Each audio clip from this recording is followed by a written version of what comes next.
Pinag-uusapan nga ngayon si Chloe San Jose, ang anak ni Ai de las Alas. Viral ngayon sa social media at mababasa sa kung ano-ano nga pong artikulo.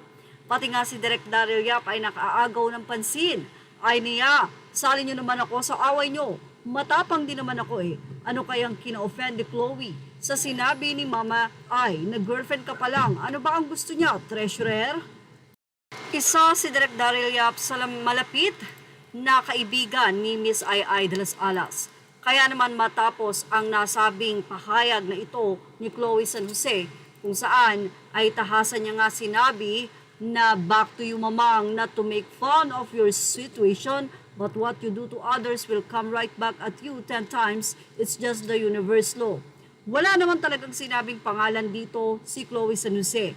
Pero ang pagkakamali niya ay ang pagbahagi niya ng artikulo ng kami.com.ph kung saan nandun pa ang mukha ni Ai, ni Mrs. Angelica Yulo at ng mukha ni Chloe San Jose.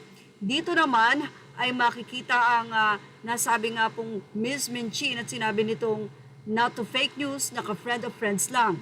Marami kasi ang hindi nakakita sa post na ito ni Chloe kaya ina-expect nila na gawa-gawa lang ito. Pero ito pala ay totoo dahil friend lang niya makikita sa kanyang post. Kaya kung hindi kanya friend, hindi mo makikita ito. And then nag-viral nga sa social media ang naging pahayag naman ng anak ni Miss Ai de las Alas na si Sofia, kung saan sinabi niya kung matapang ka ay i-public mo naman ang mga patama mo o mga message mo. At magkita tayo sa Manila. Tapos inakala nila na hindi talaga si Sofia ang nag-message nito. Pero mismong sa anak ni Ai de las Alas ang nagkumpirma na siya mismo ang nag-message noon kay Chloe San Jose. At nito lang ay sinabi nitong si Chloe na minessage niya si Sophie at itong si Ai. Mula sa may Family's Adventure, anak ni Ai de las Alas, kinumpirma na siya nga ang naghamon kay Chloe San Jose na makipagkita sa Maynila. Inamin ni Sofia de las Alas na siya ang nagpadala ng mensahe sa content creator ni si Chloe San Jose na matatanda ang ginawang katatawanan ng hiwalayan sa pagitan ni Ai de las Alas at ni Gerald Sibayan.